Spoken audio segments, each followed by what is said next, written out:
So, first off, I just want to say that we are back to the normal start time tonight at 10 p.m. Eastern Time, 9 Central on TNT. That means it is Friday and it is Rampage Day. I again will say that I'm looking forward to Fight for Forever because Fight for Forever will be the background will become the background for videos like this, folks focused on AEW. But I did purposefully pick Arya Davari and Cesaro because both these men are currently employed by Tony Khan. So it was fitting to pick two AEW stars to discuss the Friday night show from AEW, that being Rampage. Tonight we will hear from Swerve and Our Glory, who have been having some difficult times since they lost to the Acclaimed a few weeks ago at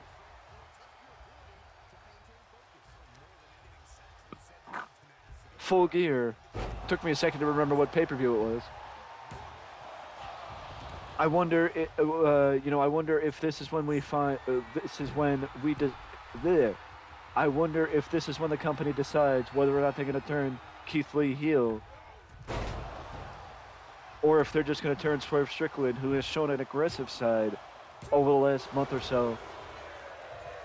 So, we got that. That there's that question to be answered. Also tonight, Saraya will sit down with Renee Paquette, likely to discuss her return to the ring after all this time, back at Full Gear against Dr. Britt Baker, and also what comes next for Saraya in AEW. Speaking of what comes next, the Acclaimed will be on Rampage tonight with, of course, Daddy Ass to have us find out or help us find out who will be the next challengers for the AEW World Tag Team Champions.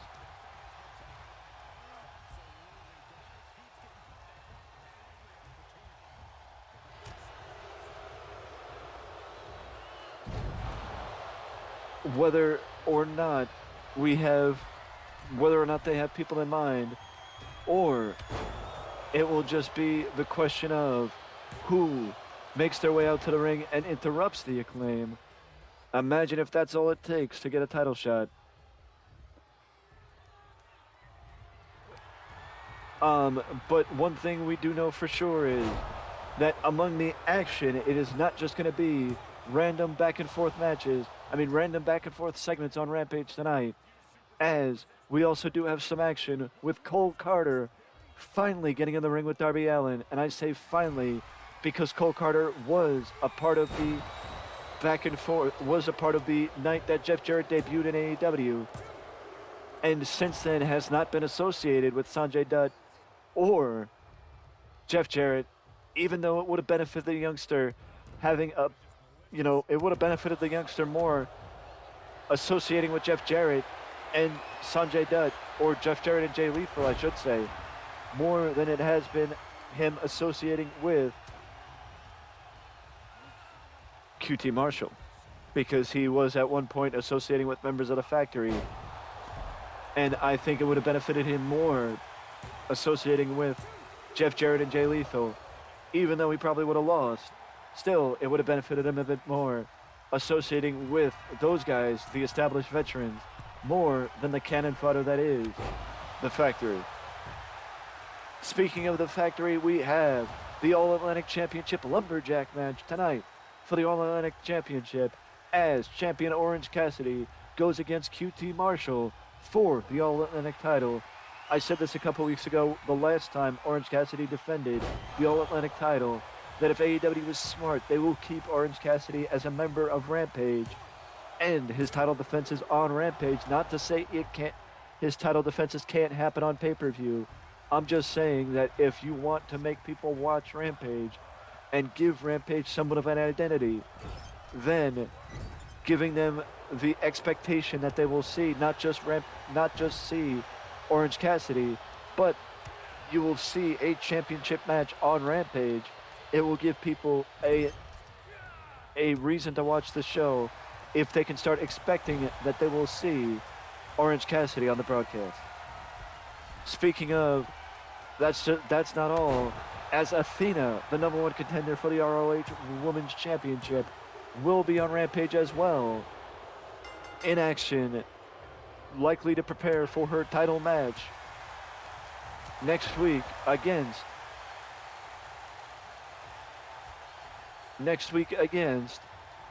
Mercedes Martinez. It took me a second to remember who she will be fighting next week. But that's not all. With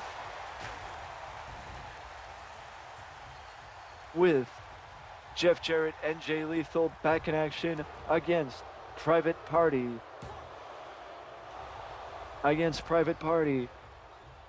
As Jay and Jeff Jarrett likely are clearly, I should say, still going to be a tag team.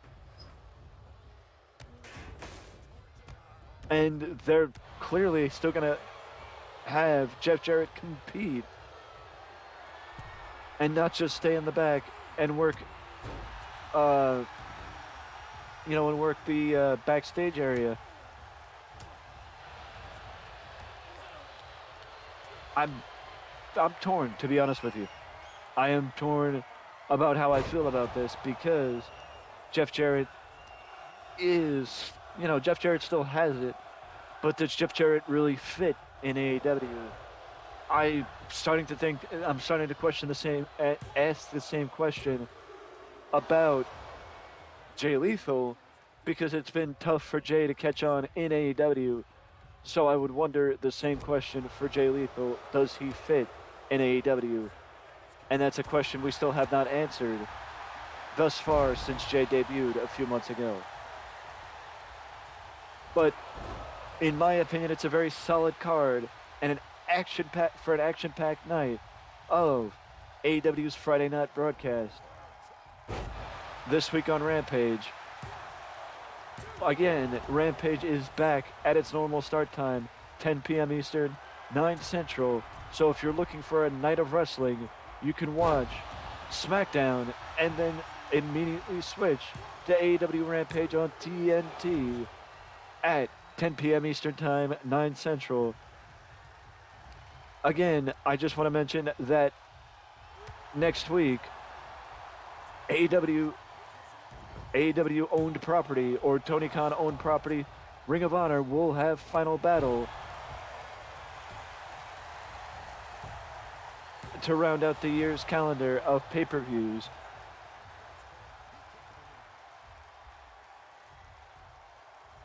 And also, I just want to point out that it looks like, based on the preview, that Cole Carter will be joined by one of the members of the Factory at ringside during his match later tonight against Darby Allin on Rampage. I mean, honestly, it's like I said a couple weeks ago. I think Darby would benefit more from not being featured on the broadcast than being featured on the broadcast, because if he's just going to fight people like Anthony Henry and Cole Carter, does he really need the random victories? You know what I mean?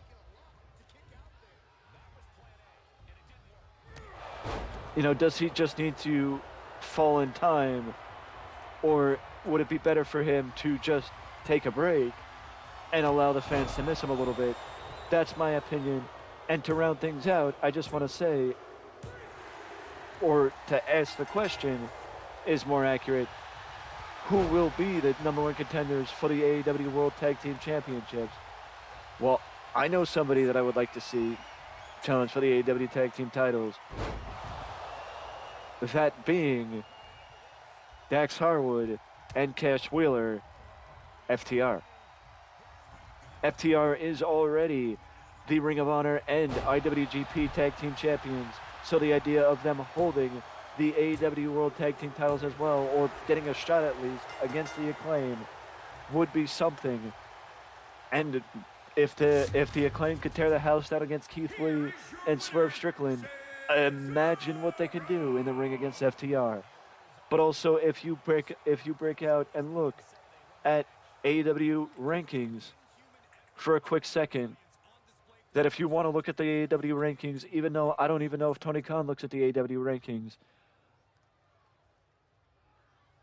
which actually he probably doesn't because the website has not updated since August. So I think they discounted or went away from the AEW ranking system or the ranking system,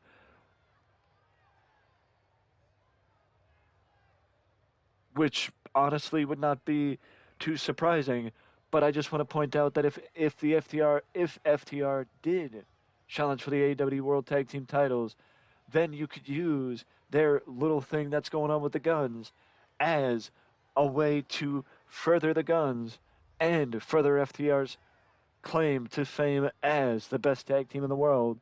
Imagine on Dynamite, FTR versus the Acclaimed. The Guns cost FTR the tag team titles, setting up the World Tag Team title match at Final Battle that Saturday.